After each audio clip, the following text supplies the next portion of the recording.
How do you usually respond when someone asks how you are or how you're feeling? And not just like the usual, oh my goodness, I'm so good, how are you? Kind of small talk, neurotypical bullshit, right? When someone's genuinely wondering how you're feeling, how do you respond? If you're never quite sure how to answer that question, you might be dealing with something called alexithymia. So what is alexithymia?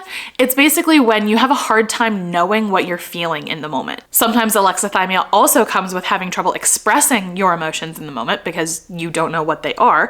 And sometimes alexithymia means that you don't know what you're feeling even after the moment has passed. So even when it's later and you're trying to process the emotions you felt in some kind of tense situation, you still can't quite access what it is you were feeling. Alexithymia is not a diagnosis like ADHD, bipolar, or epilepsy. Instead, it is an experience that often goes hand in hand with autism, but can go with other neurodivergent experiences as well. And you might be thinking, no, that's not me. I know that's how I felt for a long time. I was like, no, I don't have alexithymia. I'm like the most emotional, sensitive, dramatic person on this planet.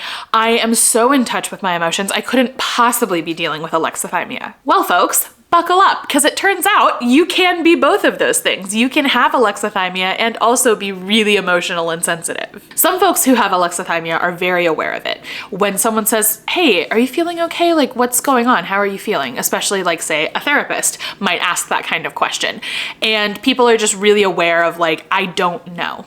I know I'm feeling something, but I couldn't tell you what. However, a lot of us as children were not really told that I don't know is an acceptable answer. Or if someone asked how we were feeling and we said, I don't know, then our feelings weren't taken seriously or weren't addressed or validated. And so we learned a type of shorthand for expressing our emotions even when we didn't know what it was we were feeling. For example, some people might default to frustrated. I feel frustrated. All the time they feel frustrated.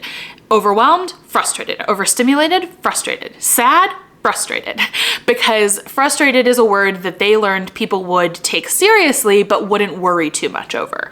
It felt like a good way of expressing an approximation of their feelings. Other people with alexithymia, like me, learned to transmute our unknowable, vague emotions that are like locked behind that door into something that's out in the open, something we can understand and hold and really know what we are feeling. So for example, with me, anytime I felt angry at someone else, that felt very forbidden in my mind, so much so that my mind actually wouldn't acknowledge that that's what I was feeling. Instead, in a split second, it would transform into anger at myself. All of this was very subconscious for me. It's not until the last couple of years that I've started to recognize that I do this, because self-loathing feels much more natural, much more controllable, much more deserved. I feel like I deserve to be loathed. Whereas being upset with someone else felt so forbidden that my mind wouldn't even go there on a conscious level. So as you can probably tell, alexithymia can be the result of trauma. But I also don't want to like overemphasize that point too much, because alexithymia is not always the result of trauma. So if you deal with alexithymia, I don't want you thinking like, oh my goodness, I was like traumatized in a past life, or I don't remember it, I have repressed memories or something. That, you know, could be the case, but definitely doesn't have to be. Alexithymia can exist without trauma. And it does exist without trauma for many neurodivergent folks. So what does alexithymia feel like in the moment?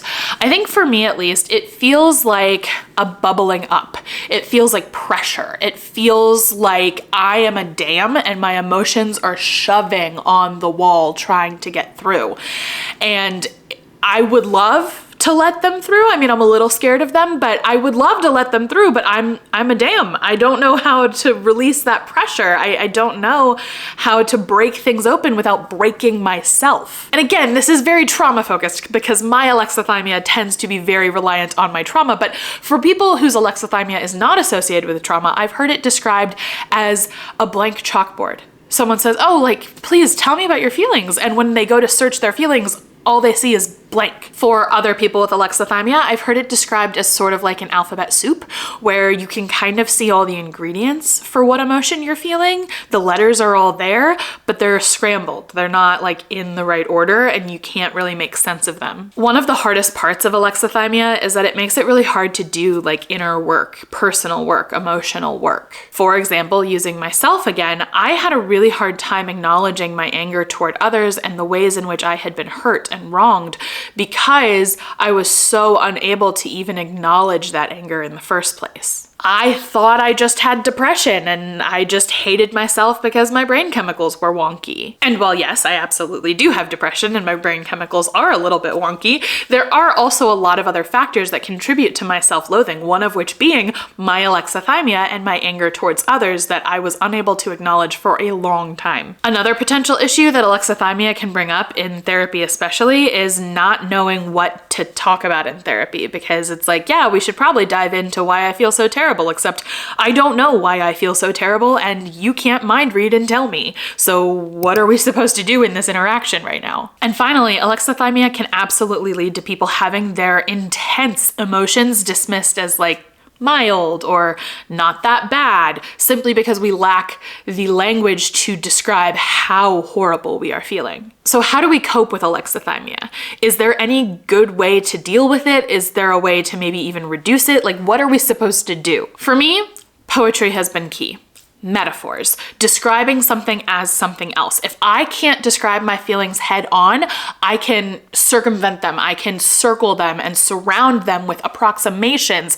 And if you just give enough approximations, you'll eventually get very close to what it is you're actually feeling. I wrote a poem once trying to describe what my self-loathing felt like, and it was through that poem that I realized I was actually angry with somebody else. And halfway through the poem, it turned into this whole metaphor about how my self-loathing was like a cancer slowly eating away at its host. And that was a huge breakthrough for me. It was a huge relief to realize, oh my gosh, I'm angry at other people. I'm turning my anger into cancer when it doesn't have to be that way. I could just let it be anger. But I understand that poetry, metaphors, it's not everybody's cup of tea. So there's a much more practical way you can go about this as well, and that is the feeling sensation wheel created by Lindsay Braman. Lindsay is a mental health illustrator and she is a freaking genius. She created this wheel that has emotions at the center, and then on the outside it has sensations, like physical sensations you feel in your body. So when you have alexithymia and you're feeling a feeling,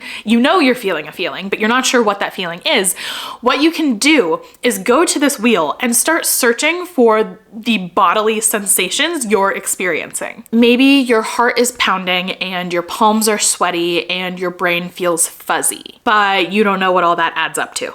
Right? On this wheel, you can search for heart racing, you can search for sweaty palms, you can search for brain fog, and they're all on there.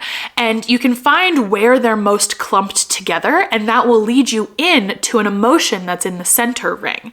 And you might find out, okay, sweaty palms, racing heart, brain fog, a lot of that sounds like anxiety. A lot of my clients have found this particular wheel, the sensation feeling wheel, so helpful for dealing with their alexithymia in a really practical way. I've included the link below where you can purchase Lindsay Braman's feeling sensation wheel, but I have also purchased the professional license for the feeling sensation wheel, meaning that I am allowed to give it out to all of my clients. And I am accepting one-on-one clients right now. So if you are interested in working together, make sure you go to the description and book a discovery call where we can get to know each other and see if we are a good fit. Also, keep your eyes peeled for next week's video where we're going to talk about the combination of alexithymia and emotional dysregulation and how those two things can combine in truly horrible ways. That's all I've got for you this week. Thank you so much for watching, and I will see you next time.